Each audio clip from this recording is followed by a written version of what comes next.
ikkita parallel to'g'ri chiziqlar va kesuvchi o'tkazganda hosil bo'lgan burchaklar. Ya'ni parallel to'g'ri chiziqlar nima edi va kesuvchi nima ko'rib o'tamiz. Agar bir tekislikda joylashgan o'zaro kesishmaydigan ikkita to'g'ri chiziq olingan bo'lsa, ularga parallel to'g'ri chiziqlar deyiladi. Ya'ni bir tekislikda bo'lib, o'zaro bir-birini kesmaydigan to'g'ri chiziqlarga parallel to'g'ri chiziqlar deyiladi. To'g'ri chiziqlarning belgilanishi lotin alfabetining kichik harflari edi. Endi kesuvchi nima desa, ularni kesib o'tuvchi 3-to'g'ri chiziq o'tkazilgan va shu yerda hosil bo'lgan burchaklar haqida gaplashamiz. Nechta burchak hosil bo'ldi? 8 ta. Demak, burchaklarga nom qo'yib chiqamiz. 1, 2, 3, 4, 5, 6, 7, 8. Ana endi hosil bo'lgan burchaklarning nomlari va ularning guruhlari va hosillari haqida gaplashamiz. Hosil bo'lgan burchaklar qaysilar? Birinchisi mos burchaklar deyiladi.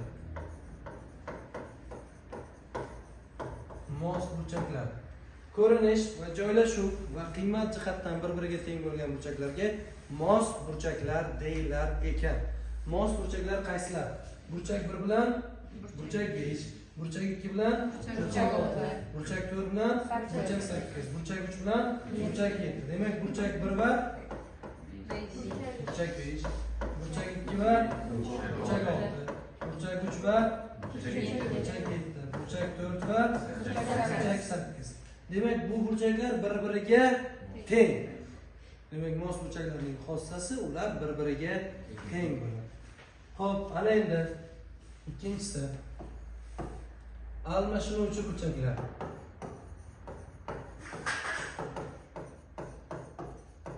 Almashinuvchi burchaklar. Almashinuvchi burchaklar ikkita turga ko'rilganlar. Ikki xil bo'ladi. Ya'ni birinchisi va ikkinchisi qanday? Ichki almashinuvchi burchaklar bor, tashqi almashinuvchi burchaklar bor. Birinchisi ichki almashinuvchini ko'ramiz. Ichki almashinuvchi. Bu nima?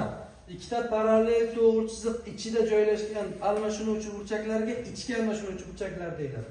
Bular burchak 4 va burchak 6, burchak 3 va burchak 5. Xo'p, ana endi ichki almashinuvchi burchaklar ham bir-biriga teng. Nima sababdan? Isbotini tushuntiraman. Mos burchaklar o'zaro bir-biriga tengmidi? Xo'p, bu degani burchak 1 bilan burchak 5 bir-biriga teng. Agar burchak 5 ni burchak 1 ni oldiga keltirib qo'yadigan bo'lsam, burchak 5 bilan burchak 3 qanaqa burchak bo'lib qoladi? Vertikal. Vertikalni xossasi bordi, ular bir-biriga teng. O'sha uchun ichki almashinuvchi burchaklar ham bir-biriga teng. Xo'p, ikkinchisi tashqi almashinuvchi burchaklar. Bular nima desa, ikkita parallel to'g'ri chiziq tashqarisida joylashgan almashinuvchi burchaklarga tashqi almashinuvchi burchaklar deyiladi. Bular burchak 2 va burchak 8, burchak 2 va burchak 8, burchak 1 va burchak 7. Bular ham bir-biriga teng. Isbotini ko'rmoqchi bo'lsak, burchak 8 bilan burchak 4 mos bo'lgani uchun o'zaro almashtiradigan bo'lsak, nima bo'ladi? Burchak 8 va burchak 2 vertikal burchaklar. Vertikal burchaklar bir-biriga teng. Hop. Uchinchisi bir tomonli burchaklar.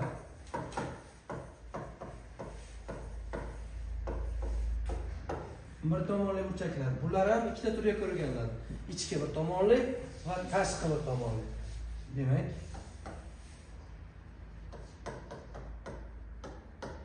ichki va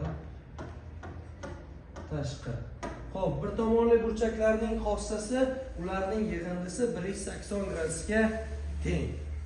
Ular qaysilar?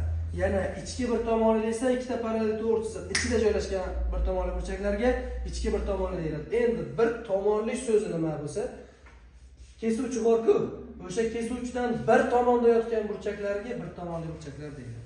Bular qaysilar? Burchak 1, burchak 4, burchak 5 va burchak 8, burchak 2, burchak 3, burchak 6 va burchak 7. Ana endi bir tomonli burchaklarni ajratdik ichki va tashqisiga. Demak, burchak 4 plus burchak 5 180 gradus. Bular ichki va bir tomonli. Burchak 3 plus burchak 6 ham 180 gradus. Bular ikkinchi bir tomonli. Tushundingizlar? Lekin ichki. Nimaga ikkita parallel to'g'ri chiziq ichida joylashgan? Sabab desa, burchak 4 bilan burchak 6 almashuvchi burchakmi? Bir-biriga tengmi? Burchak 5 va burchak 6 ni o'zi qanaqa burchak edi? Qo'shni. Qo'shni burchaklar yig'indisi 180. Agar burchak 4 ni burchak 6 ni o'rniga ketib qo'yadigan bo'lsa, ikkalasining yig'indisi 180 ga teng bo'lishi kerak. Va endi tashqi bir tomonli burchak 1 va burchak 8, burchak 2 va burchak 7. Demak, burchak 1 plus burchak 8 teng 180 gradus, burchak 2 plus burchak 7 teng 180 gradus. Demak, necha turdagi burchak hosil bo'ldi?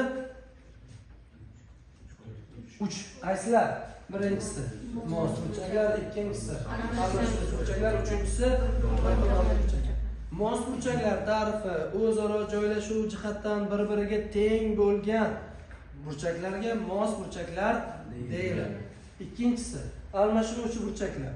Almashuvchi burchaklar bir-biri bilan nima?